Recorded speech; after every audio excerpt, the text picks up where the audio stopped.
पेश कर्यो। मां कौशल्याजी घणा समझावे बाळक रामने, भगवान खूब रड़े। शिवजी आव्या छे ब्राह्मणना रूपमां। कौशल्यानी गोदमां रहेला रामनी सामे शिवे जोयुं, शिवनी सामे रामजीए जोयुं, અને જ્યાં ચાર આંખ ભેગી થઈ ત્યાં રામનું રડવાનું બંધ થયું અને શંકરનું રડવાનું ચાલુ થયું. માં કૌશલ્યાજીને વિશ્વાસ બેસી ગયો કે મહાત્મા સિદ્ધ છે. એમણે મારા બાળકનું રુદન પોતાના ઉપર લઈ લીધું. सूफी का शेर है, नजर ने नजर से मुलाकात कर ली, नजर ने नजर से मुलाकात कर ली, और रहे दोनों खामोश और बात कर ली. नजर ने नजर से मुलाकात कर ली, रहे दोनों खामोश और बात कर ली. मैं तुझे देखूं, मैं तुझे देखूं, तू मुझे देख, और देखते देखते हो जाए एक. मैं तुझे देखूं, तू मुझे देख, देखते देखते हो जाएंगे. भगवान शिवजी ની આંખમાંથી આંસુ પડવા लाग्या. રામજી શાંત થઈ ગયા છે. શંકરજીને જ્યારે સ્વસ્થતા આવી, કૌશલ્યાજી કહ્યું, મહારાજ તમે અમારા ઉપર બહુ દયા કરી, અમારા બાળકની બધી જ વેદના તમે તોડી નાખી. શંકર ભગવાને કહ્યું, માં હજી તો મેં સામે જ જોયું છે, ત્યાં રડવાનું બંધ કરાવી દીધું. તમારા લાલને મારા ખોળામાં આપો તો જિંદગીમાં ક્યારેય રડે નહીં એવું કરી દો. કૌશલ્યાજીને થયું કે આ પ્રયોગ કરવા જેવો ખરો. તેથી કૌશલ્યામાં રામને શિવજીની ગોદમાં આપે છે. કૌશલ્યાજી બહુ ઉદાર છે, યશોદાજી ના આપે. માતાજી કહે કે યશોદાજી નહીં આપે કૃષ્ણને. વ્રજભૂમિમાં શિવજી કૃષ્ણ દર્શન કરવા માટે આવ્યા છે. પ્રસિદ્ધ કથા છે ને. આજમાં પણ, આજ પણ વ્રજમાં શિવજી પૂજાય છે. કૃષ્ણ જન્મે ત્યારે શિવ દર્શન કરવા વ્રજમાં આવે, આ પ્રસિદ્ધ કથા. છતાંય મેન તમે ખબર નહીં ક્યાંથી આવો આ ઉભું કર્યો ભેદ કે કૃષ્ણને માને અને શિવ નામ લેવાય નહીં. આ બીમારીનો ઈલાજ શું? શિવ આવ્યા છે, હકીકત છે. એ જી માતાજી કહે કે બીવે માર માવો, દાઢી વાળો બાવો આવ્યો. માતાજી કહે કે દીવે માર માવો, દાઢી વાળો બાવો આવ્યો. માતાજી કહે કે દીવે માર માવો, દાઢી વાળો બાવો આવ્યો. માતાજી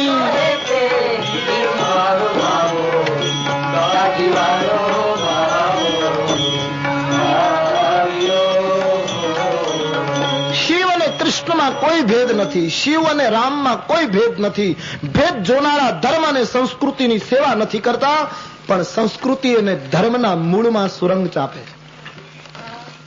રામના ઉપાસકોને બરાબર જોજો, જે રામની ઉપાસના કરતા હશે એના કપાળમાં ઊભું તિલક હોય છે, વચ્ચે લાલ શ્રી હોય છે. એ 3 રેખાને ધ્યાનથી જોશો તો ખ્યાલ આવશે ત્રિશૂળ જેવો આકાર હશે. યાની રામને માનનારાએ શંકરના ત્રિશૂળને પોતાના ભાલમાં રાખી અને દુનિયાને કહ્યું કે અમે શિવનો સ્વીકાર કર્યો છે. અને શંકરને માનનારા ભસ્મનું ત્રિપુંડ કરશે. એ ત્રિપુંડનો આકાર ધનુષ્યના જેવો છે. એનો અર્થ એ છે કે શંકરને માનનારા એમ કહે છે કે અમે રામના ધનુષ્યને અમારા લલાટમાં ધારણ કર્યું. આ આમને સામને આ રીતનો સ્વીકાર છે, પણ કારણ વગર, સમજ્યા વગર લોકોએ આ ભેદો ઉભા કર્યા. રામ અને કૃષ્ણમાં ભેદ જુએ, શિવમાં કૃષ્ણમાં ભેદ જુએ. શું કેવું? ઘણા તો નહીં. હમણાં જ હું લીમખેડામાં કથા કરવા ગયો હતો તો ત્યાં એવું મેં જોયું. મેં 2 દિવસ ધૂન બોલાવી કૃષ્ણની, તો કોઈ ધૂન જ નહીં બોલે. મેં સાંભળેલું આખું ગામ કૃષ્ણ ઉપાસક. પછી મને એક વડીલે કહ્યું કે બાપુ અહીંયા તમે ગોકુલેશ શબ્દ નહીં બોલો ત્યાં સુધી આ કોઈ બોલવાના નથી. કૃષ્ણ બોલશો ત્યાં સુધી નહીં બોલે આ લોકો ગોકુલેશ ને માને. પછી અમે ગોકુલેશ શરૂ કર્યું. અમને તો કઈ વાંધો જ નથી, જેમ ચાલે એમ શરૂ કરવા, કોઈ પ્રશ્ન જ નથી ને અમારે લીધે. એટલે પછી મેં ધૂનમાં ફેરફાર કર્યો. જય જય શ્રી જય જય શ્રી ગોકુલેશ નંદ કે દુલારે. મૂળ કીર્તનમાં ગોકુલેશ નહોતું આવતું, મૂળમાં તો એમ આવતું હતું જય જય શ્રી કૃષ્ણ ચંદ્ર નંદ કે દુલારે. 2 દિવસ સુધી તૂટી ગયા અમે. પણ બોલે વૈષ્ણવો, અમારાથી કૃષ્ણ ન બોલાય, અમે તો ગોકુલેશ બોલીએ. પછી 3જા દિવસથી જાણ્યું જય જય શ્રી ગોકુલેશ નંદ કે દુલારે.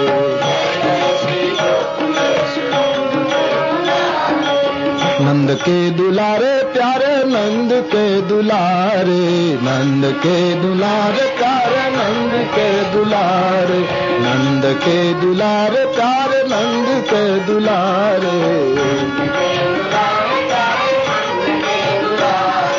जय जय श्री गोकुलेश नंद के दुलारे.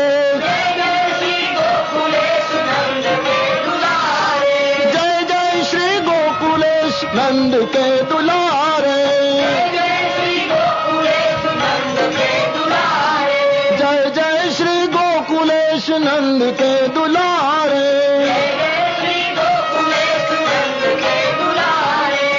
तो राम शिव, कृष्ण शिव, राम कृष्ण, આ ભેદ રેખામાંથી બહાર આવો. આવી ભેદ રેખા તમને શીખવે એને વિનંતી કરીને પ્રાર્થના કરવી કે તમે આ રાષ્ટ્રમાં શું કરવા માંગો છો, તમારો હેતુ શું છે. પૈસા જોઈએ છે તો ફાળો કરી દો. એને કઈ સંસ્થા ઉભી કરવી હોય તો ગામના ભેગા થઈને કંઈક બનાવી દો, પણ તમે તોડો નહીં, જોડો. સેતુ બંધ કરો, સમન્વય કરો. સમય માફ નહીં કરે આગળનો જો તોડવાનું કામ કર્યું. માતાજી કહે કે બીવો મારો માવો, દાઢી વાળો બાવો આવ્યો. કૃષ્ણ અને શિવમાં ભેદ નથી. અહીં રામજીના દર્શન માટે પણ શિવજી આવ્યા છે. શિવજીની ગોદમાં રામજીને આપતા શિવ સમાધિસ્થ થયા છે, ભાવ મગન બન્યા. માતાએ રામજીને લઈ લીધા ખોળામાંથી અને હવે કૌશલ્યાજીએ શિવજીને પૂછ્યું, ભૂદેવ તમે મહાન સિદ્ધ મહાત્મા છો, આવ્યા જ છો તો મારા બાળકના હાથ પગની રેખા જોઈને બતાવો ના, આ બાળક મોટો થઈને શું થશે. શંકર ભગવાન જોશ જુએ છે. ભગવાનના ચરણારવિંદની રેખાઓ જોઈને શિવજીએ કહ્યું, માં તમારા પુત્રની ચરણ રેખા જોઈને એમ લાગે છે આના જીવનમાં યાત્રાનો યોગ બહુ છે અને ફરવું બહુ પડશે. હા, માં તમારો પુત્ર બહુ મહાન થશે, એના મંદિરો બંધાશે, એની કથાઓ ગવાશે, લોકો એનું નામ લઈને વિશ્રામનો અનુભવ કરશે, તમારા કુળને તારશે, તમારા નામને રોશન કરશે. જેમ જેમ શિવજી બોલતા ગયા માં કૌશલ્યાજી ભાવ વિભોર બનતા ગયા. શિવજીએ જ્યોતિષીના રૂપમાં કહ્યું, એક ખાસ વાત માતાજી બોલે, શું? આ તમારો રાજકુમાર કુમાર અવસ્થામાં આવશે એટલે એક મહાત્મા તમારી અયોધ્યામાં આવશે, એવો યોગ છે. ફિર એ મહાત્મા તમારા પુત્રને લઈ જશે. કૌશલ્યાજીની આંખમાં આંસુ આવ્યા કે મહારાજ તમને દક્ષિણા ઓછી થતી હોય તો હું વધારે આપીશ, પણ તમે આવું અવળું ન જુઓ. શિવ વિચાર કરે, હું દક્ષિણા માટે થોડું જોઉં છું, જે આવે છે તે કહું, પણ સાંભળમાં તમારો પુત્ર કુમાર થશે એટલે એક મહાત્મા આવશે, તમારા પુત્રને લઈ જશે ને તમારે આપવો પડશે પુત્ર, અને તમારા પુત્રને લઈને જશે. પછી એક મહાન રાજકન્યાને પરણીને તમારો પુત્ર આવશે, તમને ધન્ય બનાવશે. કૌશલ્યાજી બહુ રાજી થયા. તો બરાબર, હવે આગળ ખૂબ દક્ષિણા આપવા લાગ્યા છે. કૌશલ્યાજીએ એક પ્રશ્ન પૂછ્યો છે શિવજીને, હે ભૂદેવ મારા પુત્રની હાથની રેખા જોઈ કે ભાલની રેખા જોઈ, તમારા શાસ્ત્ર પ્રમાણે જે રેખા જોવાતી હોય એ જોઈને બતાવો. આ રાજકુમાર મોટો થયા પછી અયોધ્યાની ગાદી ઉપર બેસશે, શાસન કરશે. અહીં શંકરજી ફસાયા, પણ હોશિયાર જ્યોતિષી. એમણે કહ્યું, માં હજી બાળક નાનો છે ને એટલે રાજ તિલકની રેખા ફૂટી જ નથી, એ તો જેમ જેમ ઉંમર વધે એમ રેખા ફૂટે ને પછી આના ઉપર કંઈ કહી શકાય. અત્યારે કહેવું ઘણું વહેલું છે. खूब आनंद थयो। तुलसीदासजीने લખવું પડ્યું, અવધ में आदमी एक आयो, बूढ़ो बड़ो प्रमाणिक ब्राह्मण, शंकर नाम कहायो। अवध में आदमी एक आयो। खूब દક્ષિણા આપી કાગભૂષણજીએ। શિવજી હવે નાટક કર્યું તો પૂરું જ કરવું પડે, માથા ઉપર દક્ષિણાનો પોટલો લઈને શિવજી નીકળ્યા। સરયુને કિનારે જઈ બ્રાહ્મણોને બધું બક્ષિસ કરી ભોલેનાથ કૈલાસ તરફ રવાના થયા। પણ કાગભૂષણજીએ કહ્યું, બાબા હું 5 વર્ષ અયોધ્યામાં રહી, રામજી 5 વર્ષના થાય ત્યાં સુધી એની દિવ્ય લીલાનું દર્શન કરીશ। ભૂષણજી શ્રી અવધમાં રહ્યા છે અને શિવજી કૈલાસ ગયા। આ ગુપ્ત વાત શંકર ભગવાને પાર્વતીને સંભળાવી છે। અયોધ્યા આનંદમાં ડૂબેલી છે। એક પછી એક દિવસ વીતે છે, એમાં નામકરણ સંસ્કારનો સમય થયો। વશિષ્ઠાદિ મહાપુરુષો આવ્યા। આપણે ત્યાં બાળક જન્મે ત્યાંથી સંસ્કારો શરૂ થાય। જાત કર્મ, નંદીમુખ, નામકરણ, ચુડાકરણ, યજ્ઞોપવીત, કેટલા સંસ્કારોથી બાળકને આચાર્યો પવિત્ર કરતા કરતા એનો વિકાસ કરતા હતા। આપણા દેશની આ એક અદભુત રીત। કેટલા સંસ્કારો। મને કોઈ કહેતું હતું કે હવે બધા સંસ્કારો નષ્ટ થઈ ગયા અને ભવિષ્યમાં એકેય સંસ્કાર નહીં રહે એવું લાગે। મેં કીધું નહીં, ગમે તે થાય એક સંસ્કાર રહેવાનો છે અને તે અગ્નિ સંસ્કાર। જગત આખું પલટી જાય, બાકી બધા સંસ્કારો ભલે બદલે, એક સંસ્કાર કર્યા વગર છૂટકો નથી। એમે તક પાસ હોય,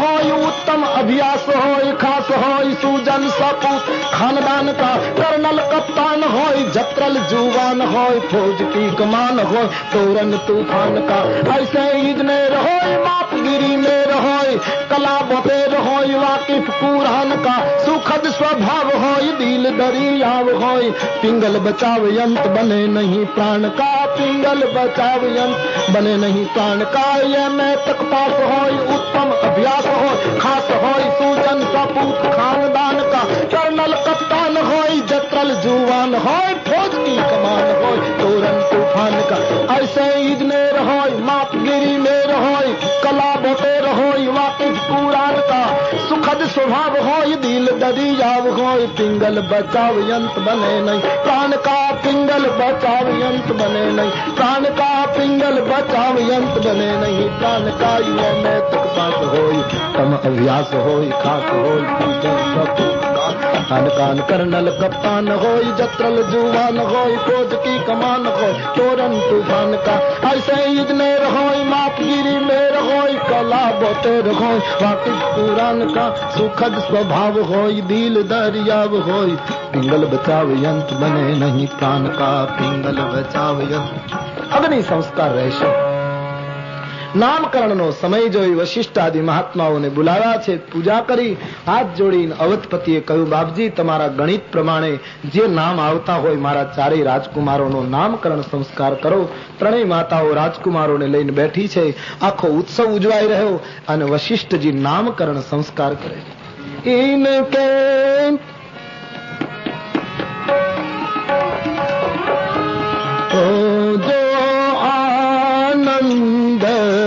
सिंधु सुख राशि, जो आनंद सिंधु सुख राशि, जो आनंद सिंधु सुख राशि, जो आनंद सिंधु सुख राशि, स्वीकारते त्रैलोक सुपासी,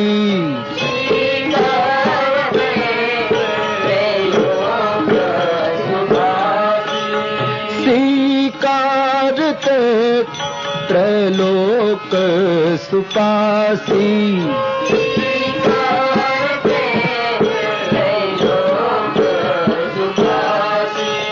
सो सुख धाम राम यस नामा। गाइए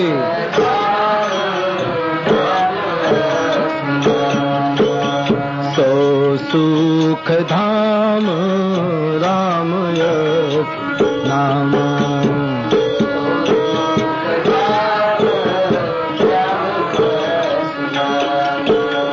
अखिल लोकदायक विश्राम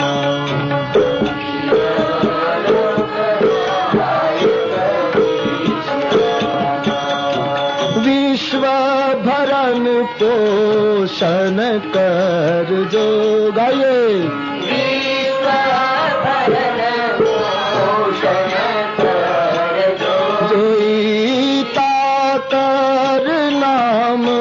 भरत यस होई ताकर नाम भरत यस होई ताकर नाम भरत यस होई ताकर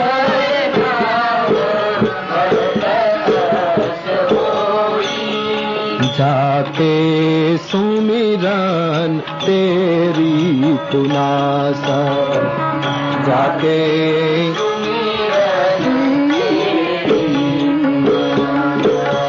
नाम शत्रुघ्न वेद प्रकाश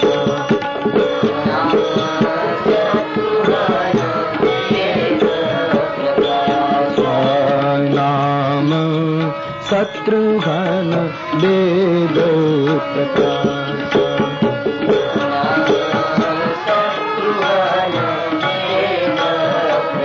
કૌશલ્યાની ગોદમાં રમતા શ્યામ રૂપને જોઈ વશિષ્ઠજીએ કહ્યું, અવધપતિ આના અનેક નામ છે અને શ્રુતિ કહે છે એક કરતા એક નામ અધિક છે.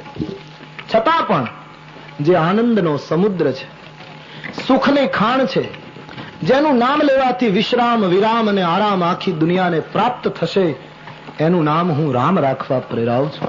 જેના નામ માત્રથી આરામ અને વિશ્રામ ઉભો થશે, એનું નામ હું રામ રાખવા પ્રેરાવું છું. વશિષ્ઠ મહારાજે કૌશલ્યાનંદનનું નામ રામ રાખ્યું. આખી સભાએ જય જયકાર કર્યો. બોલીએ રામચંદ્ર ભગવાન. મોટા પુત્રનું નામ રામ રાખ્યું અને પછી એના જ જેવો વર્ણ, રામના જેવી જ અણસાર, શ્યામ વર્ણ, એવો જ સંકોચ, શીલ, સબ કુછ સમાન. કૈકેયીની ગોદમાં રમતા એ બીજા બાળકને જોઈને વશિષ્ઠજીએ કહ્યું, આ બાળકનું નામ લેવાથી વિશ્વનું ભરણ પોષણ થશે. બડી અટપટી બાત કહી હૈ. આ બાળકના નામથી દુનિયાનું ભરણ પોષણ થશે, યાની દુનિયા તૃપ્ત થશે, સંતુષ્ટ ભાવ પેદા થશે જગતમાં. એટલા માટે હું એનું નામ ભરત રાખું છું. તો એનો અર્થ એમ થાય કે કોઈ માણસ ભરત ભરત ભરત એમ બોલ્યા કરે તો શું આખી દુનિયાનું ભરણ પોષણ થઈ જાય? ભરણ પોષણ યાની તૃપ્તિ, સંતોષ, તુષ્ટિ. ભરત સ્મરણથી જગતને તૃપ્તિ થશે. આનો અર્થ એ થયો કે તૃપ્તિ ત્યાગ વગર આવતી નથી. આ એક ગમે ત્યારે સ્વીકારીએ ત્યારે સ્વીકારવું પડે એવું લાગે. ત્યાગ વગર તૃપ્તિ શક્ય. સંગ્રહે આખી દુનિયાને અશાંત કર્યા છે.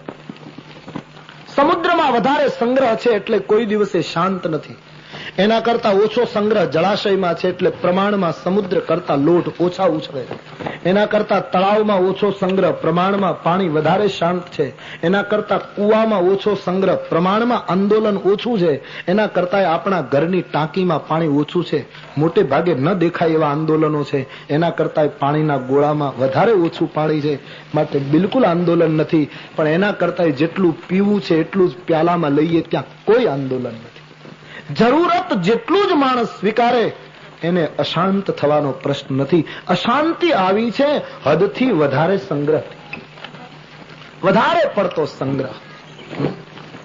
ઘણા માણસોના ઘરમાં એટલી વસ્તુ હોય કે એને ખબર ન હોય શું સાચવી ન શકે.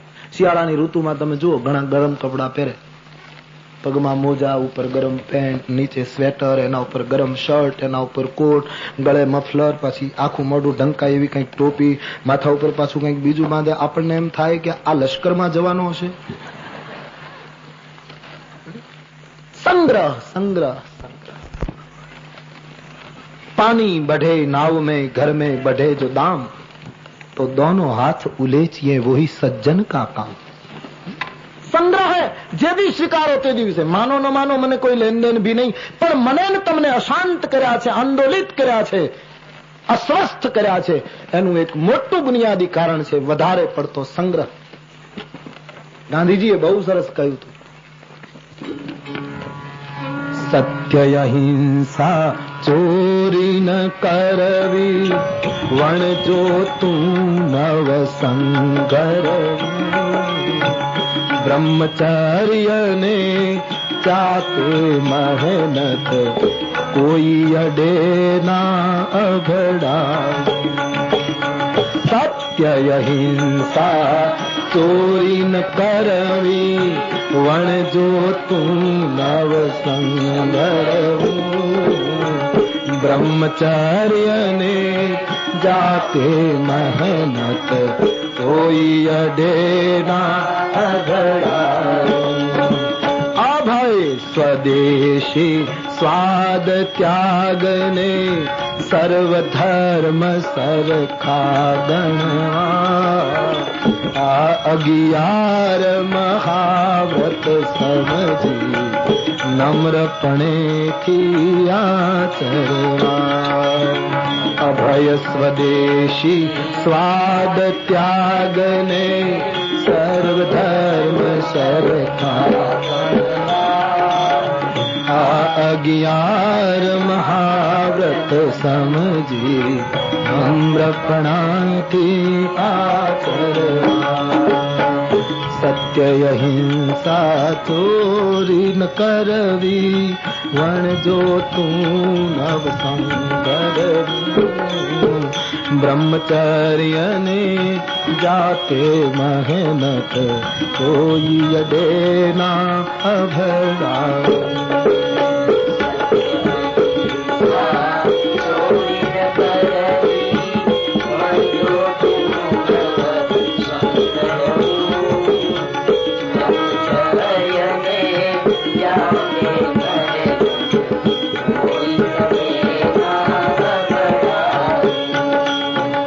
કડી કડીને અવગણતો, ત્યાં સરવણ નો જન્મ.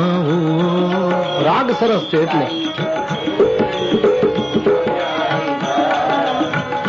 સરવણ નથી આવડતું મને. શું ગાંધીજીએ સૂત્રો આપ્યા હતા? એ કાળની આખી પેઢીમાં હવે ચંદ માણસો બચ્યા છે. આખી પેઢી, એક યુગ આવી ગયો ભારત વર્ષમાં,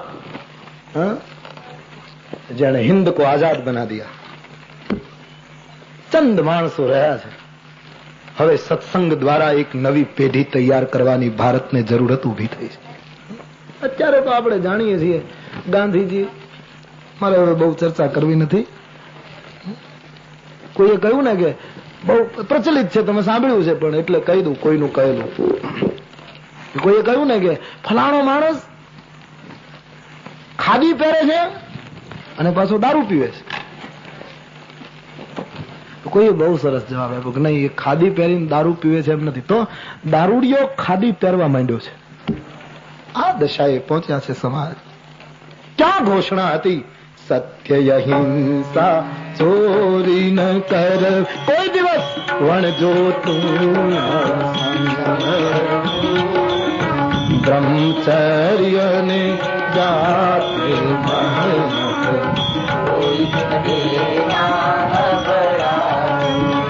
મુક્તિ એ સ્વતંત્રતા અને આઝાદીનો જન્મના બીજ જે જગ્યાએ રોપાયા, એ દક્ષિણ આફ્રિકામાં હું ગયો છું, જ્યાં એનું બીજ રોપાયું હતું મુક્તિ. આજે હજી એ ગાંધીજીના સાધનો ત્યાં પડ્યા છે. આપણને એમ થાય કે આ યુગ પુરુષે કેટલી સહજ અને સરળતાથી જિંદગી ઊભી કરી છે. એ આશ્રમ હજી છે ત્યાં, ત્યાંની પ્રજા એનું સંચાલન કરે છે. ગાંધીજીના કુટુંબીઓ પણ અમુક રહે છે બાજુના શહેરમાં, જો મુજે મિલે. પણ આખા એક આદર્શો, આખી એક હસ્તી, એક જ્વાળ સત્ય માટે, રાષ્ટ્ર ગૌરવ માટે. આજે રાષ્ટ્ર ગૌરવ ક્યાં રહે? રાષ્ટ્રને શરમ લાગે એવા તો આચરણો થાય લોકો. આ પરિસ્થિતિ આપણે પહોંચ્યા છીએ. હું સતત કહેતો રહ્યો છું, તેથી પ્રસંગે પ્રસંગે ટકોર કરું છું કે રામાયણના માધ્યમથી, સત્સંગથી દરેક ક્ષેત્રના માણસોએ વિચારવાનો કાળ પાકી ગયો છે. હવે મોડું ન કરવું જોઈએ. રોજ ખૂન, રોજ હત્યા, રોજ લૂંટ. રાષ્ટ્ર ક્યાં જઈ રહ્યું છે? હમણાં તાંજાનિયા હતો ત્યારે સતત મને એમ લાગ્યા કરું, એટલે મેં પત્રો લખેલા ઘણા ભાઈઓ બહેનો ઉપર કે ભાઈ તમે બને એટલા ઘર ઘરની અંદર ચૈત્રના નવરાત્રમાં રામાયણના પારાયણો કરાવો, તાકી દેશની હિંસા બંધ થાય. હનુમાન ચાલીસા કરાવો, जितना हो सके एक एक ऐसा ज्वाल लाओ कि आज जहां જોઈએ ત્યાં कत्ल हत्या ये सब हो रहा. फिर एक बार प्रश्न पूछूं कि क्या ये देश ऐसा था जैसा आज बनाया जा रहा है? ऐसा देश था जैसा आज लोग उसको बनाए जा रहे.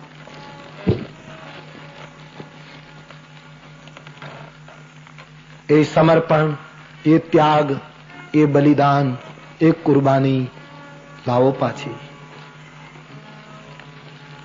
ए मेरे वतन के लोग जरा आँख में भर लो पानी, जो शहीद हुए हैं उनकी जरा याद करो कुर्बान. प्रदीप जी ने बहुत न्याय दिया इस पंक्ति में. भारत की कुर्बानी को 1962 जब भारत और चीन की सरहद पर संघर्ष हो गया,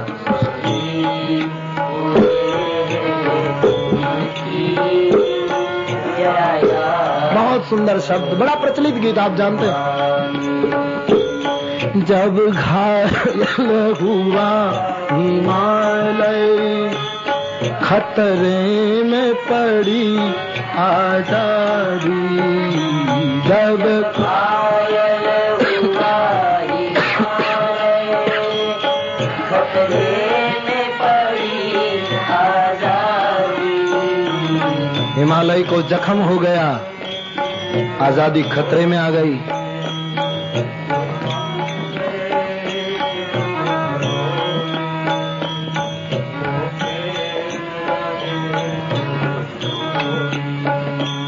सारे देश में दिवाली मची थी और वहां होली लग गई थी. बहुत सुंदर शब्द है प्रदीप का.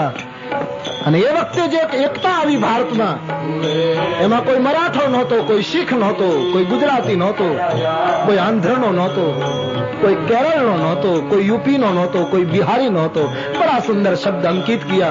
जो खून गिरा पर्वत पर, वो खून था हिंदुस्तानी.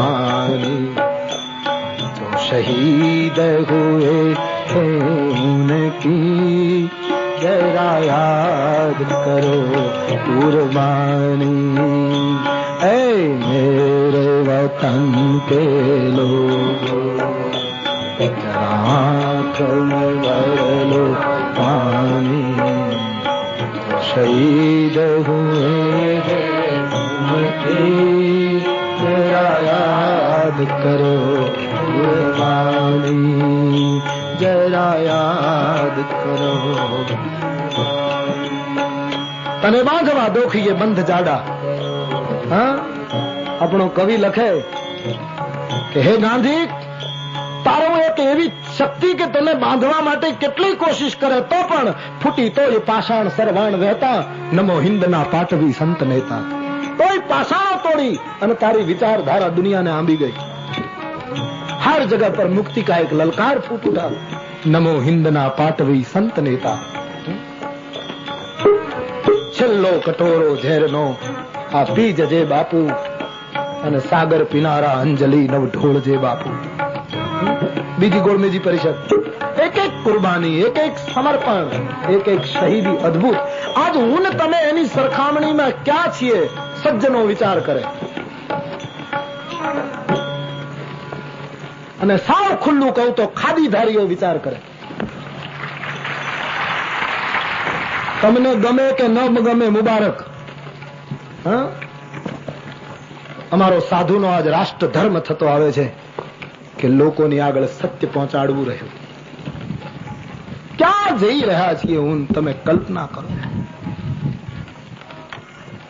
રૂપિયો ભાળ્યો ને ભલભલો માણસ ડોલે છે આ દેશમાં. 10 ની નોટ 5 ફૂટના માણસને આમથી આમ ઢીલો કરી મૂકે. ક્યાં ત્યાગ, ક્યાં સમર્પણ, ક્યાં અસ્મિતા, ક્યાં દિવ્યતા હતી. આજ મારી તમારી દશા ક્યાં ગઈ? જરા સોચીએ. સામાન્ય માણસમાં અસ્મિતા દેખાય. હું અમદાવાદ થી ભાવનગર થી આવતો તો મહુવાન વચ્ચે ત્રાપજ ગામ, ત્રાપજકર દાદા અવારનવાર કયા કરે કે તમે મારે ઘરે ના આવો. એ મને ઓચિંતા યાદ આવ્યું. ત્રાપજના પાદરમાંથી નીકળતા દાદાને મળતો જાઉં. ઘર જોયેલું ને એટલે કોળીનો છોકરો, ચડી ફાટેલી, ઉપર પહેરણ નહીં, વાળ વધી ગયેલા, 8 વર્ષનો છોકરો. એને મેં પૂછ્યું કે ભાઈ તને ત્રાપજકર દાદાનું ઘર ખબર છે? કયા? તો ગાડીમાં બેસજા, અમને બતાવ. પહેલી વાર છોકરો મોટરમાં બેઠો હશે એવું લાગ્યું.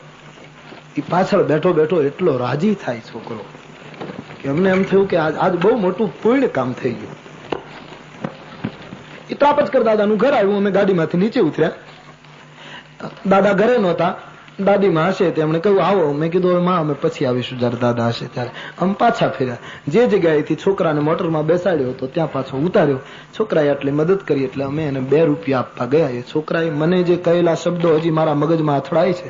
કોળીનો છોકરો, 7-8 વર્ષની ઉંમર, ગરીબ. એને મને કહ્યું બાપુ તમે કથા કરો છો એ છો? મેં કીધું કેમ? બોલે છાપામાં ક્યારેક ક્યારેક ફોટો આવે છે, તમે કથા કરો એ છો ને? હા બાપુ અત્યારે 7-7 રૂપિયા મજૂરી ચાલે છે. અમે ગરીબ જરૂર પણ તમારો રૂપિયો અમારાથી ન લેવાય. એ છોકરાએ 2 રૂપિયા ન લીધા અને આજ ધોળા કપડા વાળા હું તમારી સાથે છું, જુદો રહીને વાત નથી કરતો. પણ આ સમાજની ચિંતા મારે તમારે સાથે મળીને વિચારવી જોઈએ કે આજ હું ને તમે ક્યાં જઈ રહ્યા છે. કેટલું અધઃપતન આજ સમાજનું થઈ રહ્યું છે. સંપત્તિ જોઈ, અરે શું, બહુ મારે એ ચર્ચામાં જવું નથી. પણ આપણે ધ્રુજી જઈશું. ધ્રુજી જવા કરતા રાતના રોવું આવે એવી દશા છે. એવી પરિસ્થિતિએ પહોંચાડે છે. ये देश ऐसा था जैसा तुम बनाते जा रहे हो. ये ऋषियों का देश है, गौतम वाल्मीकि का देश है, वशिष्ठ और याज्ञवल्क का देश है, उपनिषद और वेदों का ये देश है. ત્યાં આજે આ પરિસ્થિતિમાં હું તમે ઉભા છે. સત્ય અહિંસા ચોરી ન કરવી, વણજો તું નવ સંઘરવી, બ્રહ્મચર્ય ને રાતે મહેનત કોઈ અડે નાય બઢાવી. સત્ય અહિંસા ચોરી ન કરવી,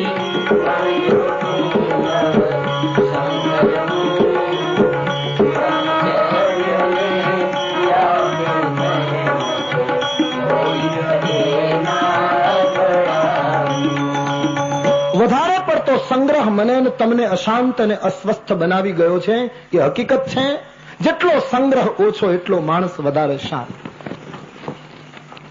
જે ત્યાગ મૂર્તિ ભરત છે એનું નામ લેવાથી સમાજમાં ત્યાગના સંસ્કારો આવશે, પરિણામે માણસ તૃપ્ત થશે. ધનનો અતિશય સંગ્રહ, વસ્તુઓનો અતિશય સંગ્રહ માણસને ખૂબ અશાંત બનાવી બેઠો છે. આજે એમ કહેવાય છે પરદેશની અંદર, ખાસ કરીને અમેરિકામાં, દર 5 માણસે 1 માણસ બુદ્ધિથી તકલીફમાં છે, મગજમાં મોટી મુશ્કેલી છે. આ પરિસ્થિતિ ધનનો અતિશય સંગ્રહ, અતિભોગ.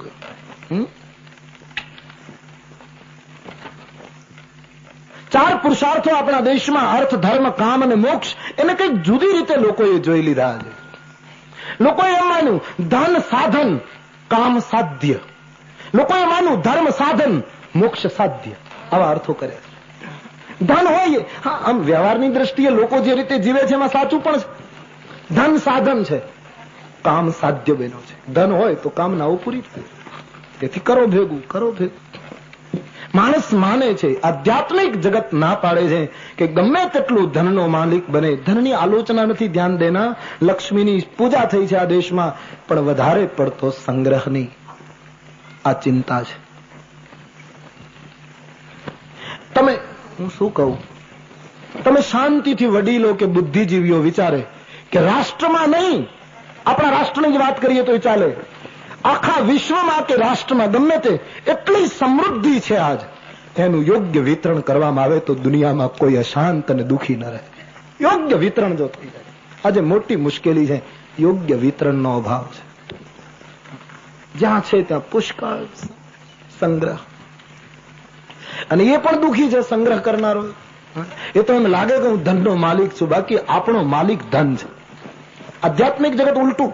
हाँ, बाबा फरीद मुस्लिम संत हो गए, फरीद फकीर फरीद एक बार शिष्यों ની સાથે જતા હતા તો कुछ सत्संग हो रहा था, सब लोग जा रहे थे फरीद के साथ. એમાં એક માણસ ગાયના ગળામાં દોરડું નાખી બે હાથે પકડીને ગાયને ખેંચતો હતો. ગાયને કहीं બાર ગામ લઈ જતો હશે, ખબર નહીં. गाय मुश्किलीથી ચાલતી હતી. फरीद ने ये दृश्य देखा और अपने शिष्यों को पूछा कि ये दृश्य देखो और उपदेश ले लो. संत तो कोई પણ વસ્તુમાંથી ઉપદેશ પ્રાપ્ત કરે ને. તો બધા શિષ્યોએ જોયું કે બાબા એ ગાયને લઈને જઈ રહ્યો છે, ગાયના ગળામાં રસ્સી છે, પોતે ખેંચે છે, એના હાથમાં દોરડું. બોલે મેં એક સવાલ પૂછું? ફરીદને પૂછા.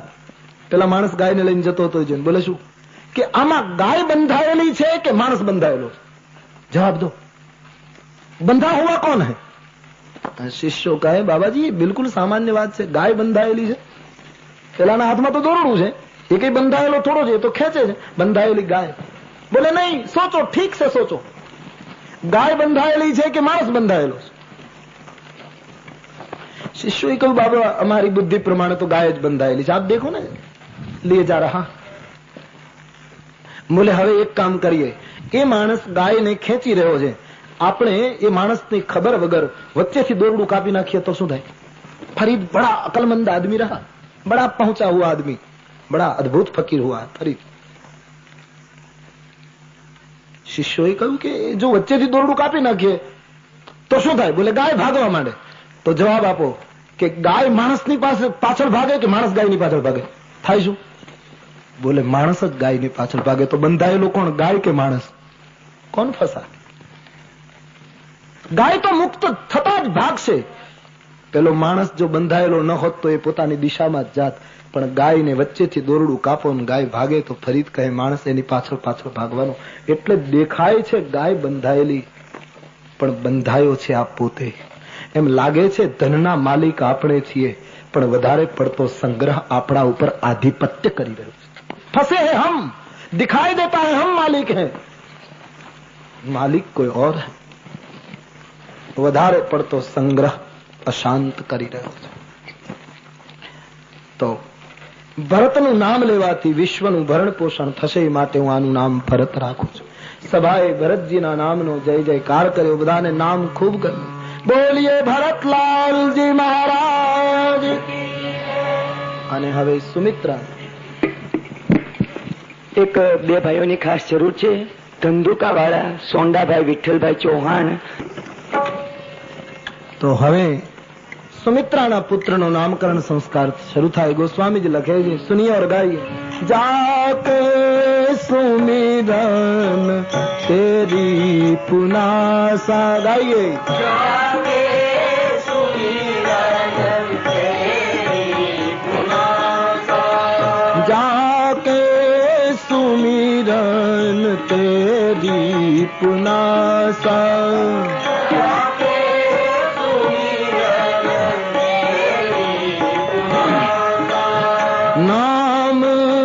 शत्रुघ्न वेद प्रकाशा.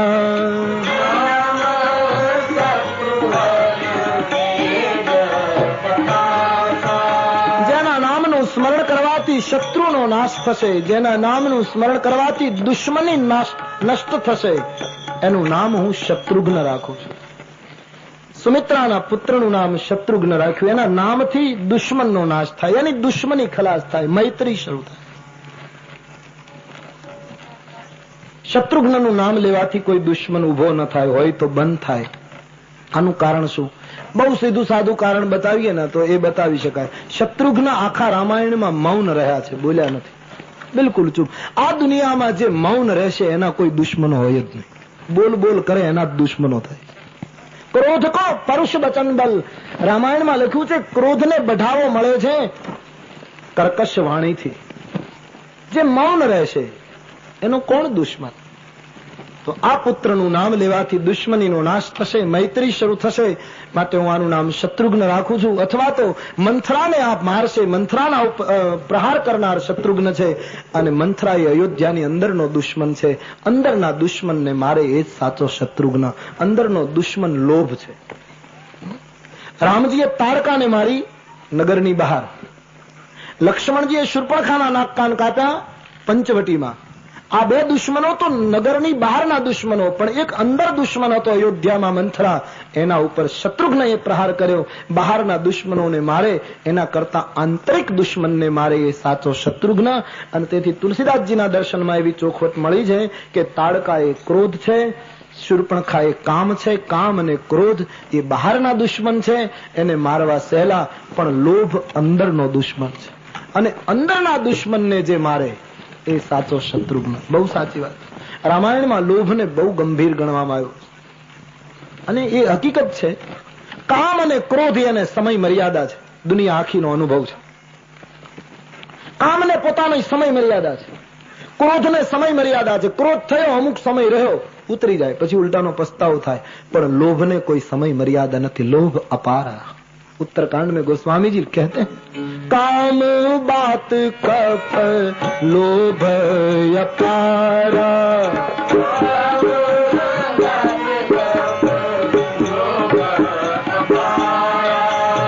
લોભ એ કફ છે ગરુડ, અને જેની છાતીમાં કફ ભેગો થાય નીકળ્યા જ કરે, પૂરો જ ન થાય. ખબર નહીં કેટલો કફ છે.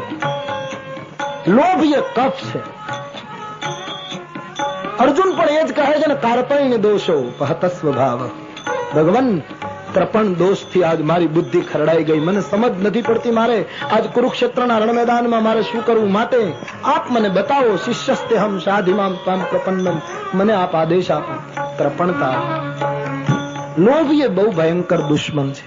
ઈશ્વર કોઈને કંઈ આપે તો લોભ ન કરે. બસ લોભ બહુ ખરાબ છે. ધર્મગ્રંથોમાં લોભને બહુ ભયંકર ગણવામાં આવ્યો. સમાજની અંદર ઘણા માણસો હોય છે, ઈશ્વરે ઘણું આપ્યું હોય પણ એટલો લોભ કરતા હોય છે.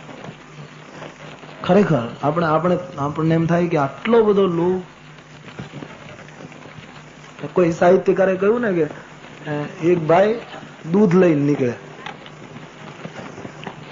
એટલે ટબુડીમાં દૂધ. આપણો સૌરાષ્ટ્રનો આ શબ્દ બહુ સરસ છે, ટબુડી. સરસ છે. હા, આમ ટબુડી બોલી ત્યાંનો આકાર શરૂ થાય આપણી સામે. કેવડું એનું માપ હશે, શું હશે. સુંદર. સૌરાષ્ટ્રના શબ્દો અદભુત છે, આપણી ભાષા અદભુત છે. ટબુડી સરસ છે, મને બહુ ગમે ટબુડી.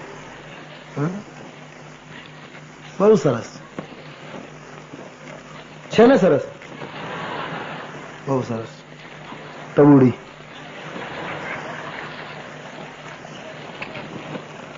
એ ટબુડીમાં દૂધ લઈને નીકળ્યો. એમાં કોઈ એને મળ્યો કે શું લઈને નીકળ્યા? દૂધ. કેમ કે 8 જણાનું કુટુંબ, આટલું દૂધ તો જોઈએ. લે, ઘરમાં અમે 8 જણ, અમે દૂધ વગર તો વાળું કરીએ નહીં. પહેલેથી અમારે ઘરે દૂધની ટેવ. એટલે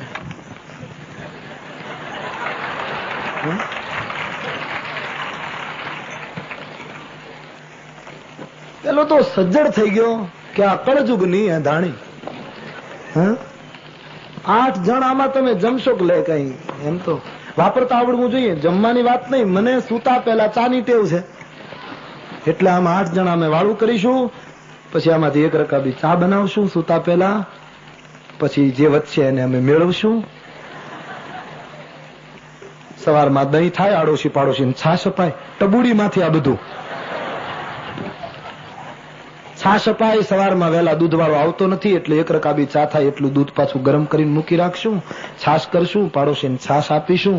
અને અમારે ઘરે 3 વર્ષથી અખંડ દીવો છે, તેમાં દિવેલ પૂરવા થાય. બધું ટબુડીમાંથી. પણ આજકાલના છોકરાઓ તોફાની. જો ને, ગઈકાલે અમે હજી તો રાતે ચા પીનું બેઠો. સવારની ચા માટે ટબુડીમાંથી 8 જણાએ વાળું કર્યા, પછી મેળવ્યું, પછી સવારની ચા માટે રાખીને અમે હજી બેઠા હતા. સવારમાં છોકરો વહેલો ઉભો થયો ને ખબર નહીં ટબુડીને ઠેસ મારી. ત્યાં તો આખા ઘરમાં રેલા.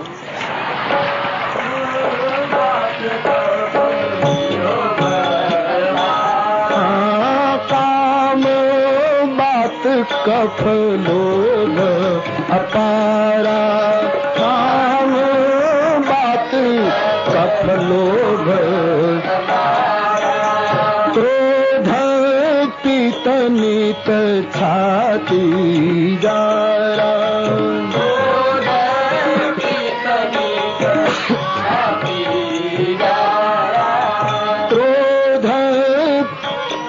नीत छाती जारा।